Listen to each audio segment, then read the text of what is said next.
You know, we really got to start by just thanking the artists who continue to agree to be a part of Breaking Nashville. In fact, we're always taking your requests as well. If you know of an artist who should be interviewed, if you represent an artist you'd like to have on our podcast, tweet us at Breaking Nash or go to our website, breakingnashvillepodcast.com.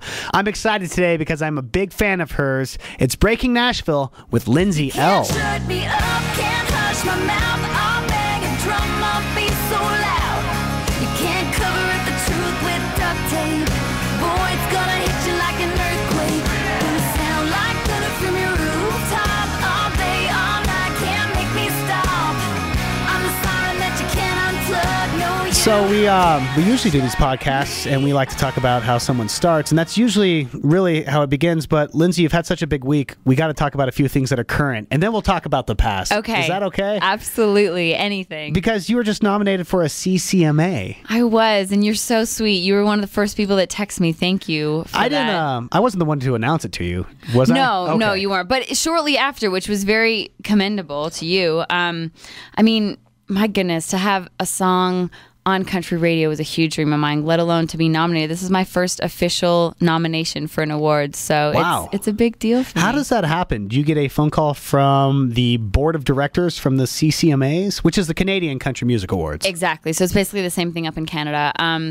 It's the same process as down here. You know, there's 2 or 3 ballots to the whole process where they sort of, there's a big pool where they nominate a whole bunch of artists and then slowly it weeds everybody out Yeah. to get to the top 5 or whatever.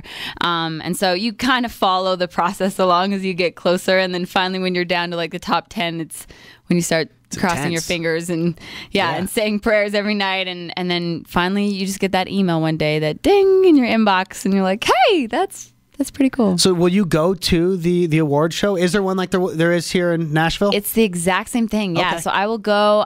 I probably, knock on wood, will be singing on the show, which will be great.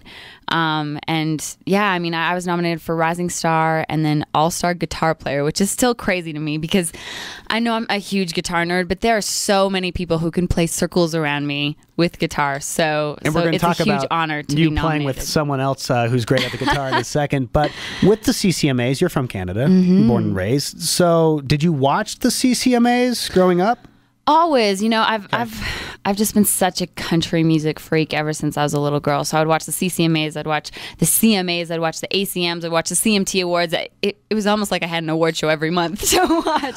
I'm always shocked to hear that country's big in Canada. I don't know why, but to me, I go, oh, Canadian music's something way different than It's what we've huge, got. actually. And we pay attention a lot to what's going on in the States. So to me, it was just like one big landmass. It was never like separate countries. Okay.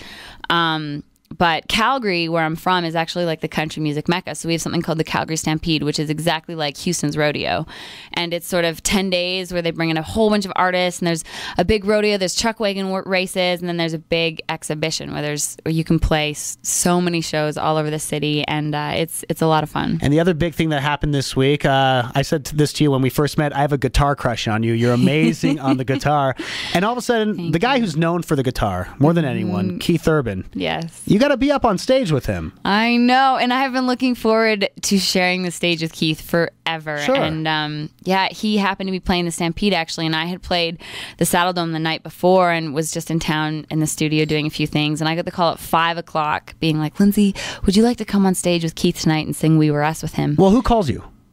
You know, I have a few friends in Keith's band, and since the promoters saw me, you know, the night before playing with my own band, they knew I was still in town, and so I don't really know how my name got thrown in the pot, but it kind of got brought up, and then I got a random call, and it took me about 3 seconds to be like, yeah, I think I can make it down in whenever you need me.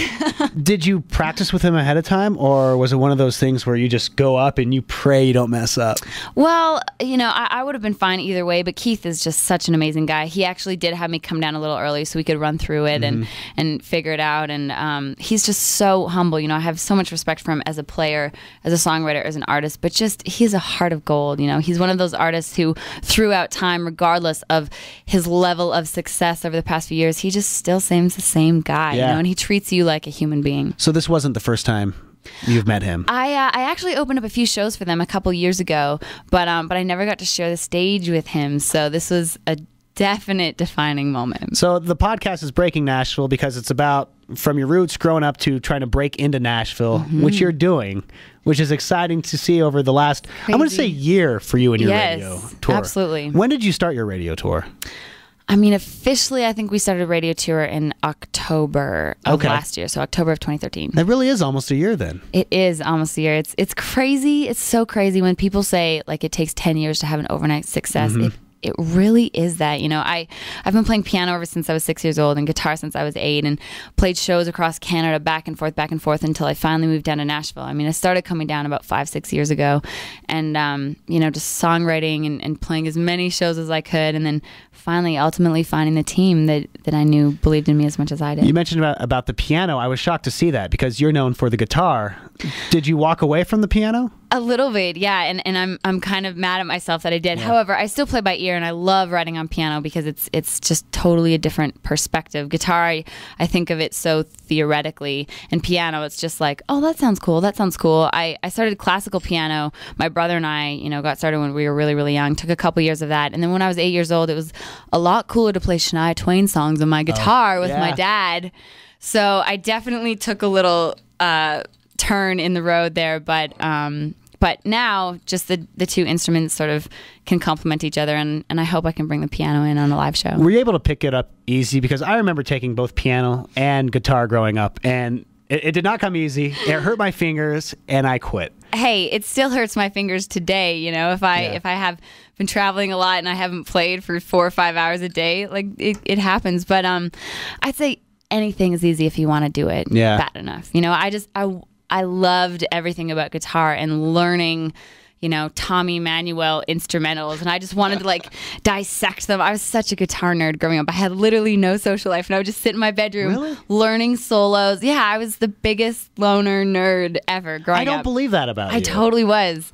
I went to a high school where you taught yourself, and so you still went to school, but you sort of could pace. It was sort of a little bit more like college, university. Like homeschooling? Yeah, kind of like homeschooling, but you still went to the school. So you take out your books, and there were teachers there to ask questions if you had questions, but you'd sign up to write all your tests. And so basically you could speed through it, or you could take longer to do it. And so I finished high school a year early just because I wanted to get done and get out on the road to play shows. Does that mean you never had prom or any of those high school experiences? We still had prom. I mean, it was kind of a crazy school. It was built a lot for athletes or musicians and, you know, people who would travel a lot just so you could schedule around your life. So it was perfect for me. And you still had like assemblies, and you could take choir or sign up to, you know, take football or certain courses where that would be a scheduled time every day, but it was a lot more flexible and allowed me to fully dive into guitar world. Yeah, it's like high school a la carte. Yeah, pretty much. Exactly. I like that. So you finished with high school a year early because you wanted to hit the road and start performing. So now you're performing in Canada, but you're young. You're not even 21. You're what, 16 probably at the time? Very much so. And my parents wanted me to go straight into university. Yeah. And so I took actually a couple years of business school, you know, because I just came from such an academic family, and I loved school so much, but it eventually got to the point where I was like, I can't do two things at once. You know, you have to choose. And they always say, you know, you got to get that backup plan, Lindsay. And I mean, I have the best parents that an older brother or girl could ask for, but it got to that point where I'm like, I need to do this. Like, music is my passion and my whole heart. And it's the only thing that I know I need to do and can do. And so, Mom and Dad, I love you, but I need to drop out of school and play shows. And I really want to move to Nashville. And thankfully, they supported me just